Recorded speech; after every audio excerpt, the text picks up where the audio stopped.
بعد ما تجربي الجلاش الحلو بالطريقة دي هتعتمدي الوصفة وهتدعيلي. تعالي النهاردة اقولك ازاي تعملي الجلاش الحلو او اصابع الجلاش بحشوة رهيبة. هنعمله بدون سمنة وبدون فرن، هيطلع معاكي مقرمش طعمه حلو قوي.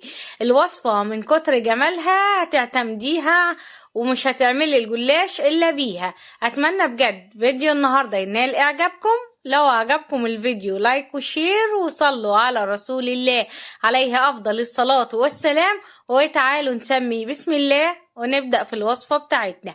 أول حاجة عشان الجلاش يفضل معايا محتفظ بقرمشته لازم الشربات يكون معايا بارد. فعندي هنا كوباية من السكر على كوباية إلا ربع من المية.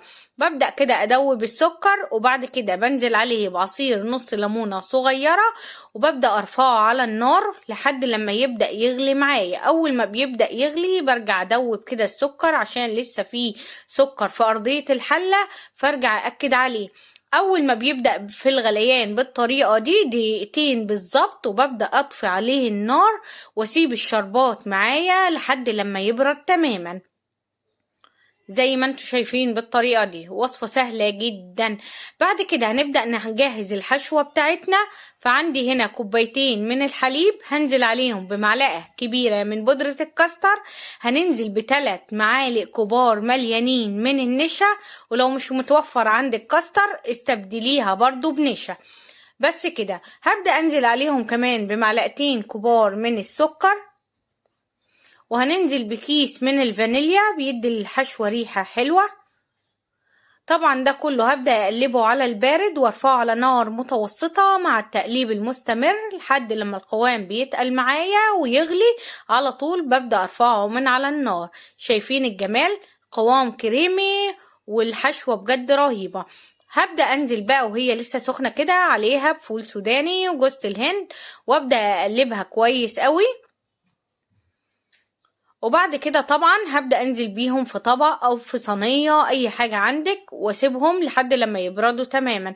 هنا بدأت اوزع كده الحشوة بتاعتنا في الطبق كويس قوي. هبدأ اغطي عليها كده بكيس بلاستيك هسيبها لحد لما تبرد تماما. ممكن تدخليها التلاجة تبرد معاكي بسرعة. شايفين هنا طبعا كانت بردت واتمسكت.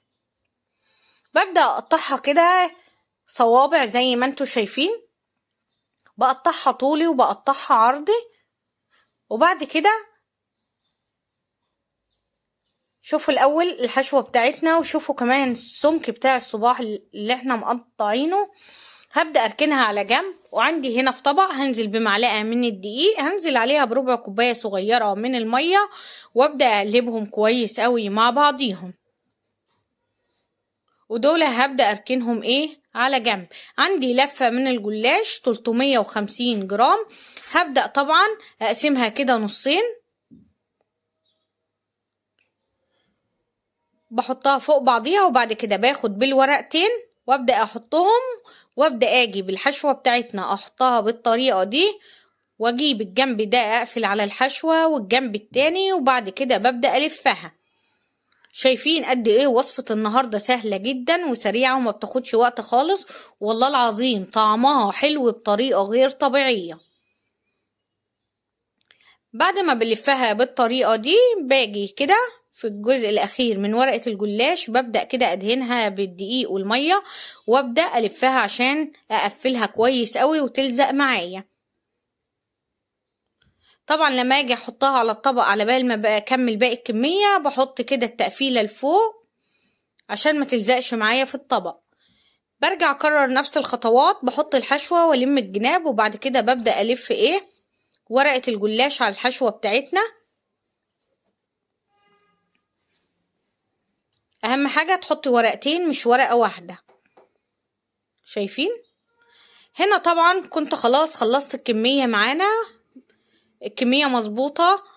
شايفين الجمال؟ قفلتها كويس اوي. لو حسيتي ان في حاجة مش متقفلة عادي بصبعك كده بالدقيق والمية ومشي عليها تتقفل معاكي. عندي بقى هنا زيت على النار. اهم حاجة يكون سخن معاكي. ببدأ انزل باصابع الجلاش الحلو بتاعنا وبسيبه طبعا على نار عالية لحد لما يبدأ ياخد اللون. اول ما بلاقيه بدأ ياخد اللون من جنب ببدأ اقلبه على الجنب التاني وهكذا لحد لما ياخد اللون من جميع الجوانب. بجد الوصفة خفيفة جدا، طعمها حلو قوي. لو انت حابة تعملي وصفة جلاش بدون فرن وتطلع معاكي مقرمشة واخدة اللون وطعمها حلو قوي.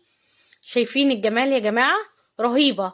بصوا هنا كانت اخدت اللون على طول. ببدأ طبعا اطلعها من الزيت وبهدي النار وببدأ انزل بباقي الكمية وبسيبها طبعا على بال ما تاخد اللون. ابدا اقلبها الوش التاني وهكذا لحد لما تاخد اللون من جميع الجوانب. طبعا اللي احنا طلعناهم بعد ما صفيناهم من الزيت ببدا انزل بيهم في الشربات البارد وابدا اقلبهم كويس قوي في الشربات.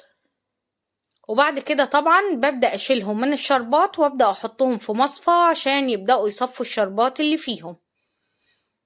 خفيف جدا، مش واخد شربات كتير، طعمه حلو قوي، بيفضل معاكي مقرمش لأطول فترة ممكنة. كل اللي داق الوصفة وشكرها من كتر جمالها. زي ما قلت لكم ببدأ اشيلها كده وابدأ احطها تصفي الشربات بتاعها. شايفين الجمال؟ دي الكمية اللي احنا عملناها النهاردة، طعمها حلو قوي بجد يا جماعة. الوصفة رهيبة، اتمنى تجربوها وتقولولي على رأيكم فيها. شايفين قد ايه متقفلة حلوة قوي واخدة اللون من جميع الجوانب. بصوا الحشوة من جوه رهيبة. اعملوها بنفس المقادير وبنفس الطريقة وانت هتاكلي احلى جلاش حلو ممكن تدوقيه في حياتك. نزلت لكم وصفات كتير اعتمدوها رمضان. نزلنا البسبوسة والكنافة، نزلنا وصفات للجلاش ودي كمان وصفة للجلاش. استنوني في وصفات جاية كتير بإذن الله لرمضان. كل سنة وانتوا طيبين. شايفين كمان التوريقة من جوه حلوة قوي. يعني بأسهل وبأبسط طريقة هتعملي أصابع الجلاش في البيت بمنتهى السهولة. فأتمنى بجد يكون فيديو النهاردة عجبكم وتجربوا الوصفة وتقولولي على رأيكم فيها. لايك وشير لو عجبكم الفيديو. صلوا على رسول الله عليه أفضل الصلاة والسلام. واستنوني في وصفات جاية كتير بإذن الله.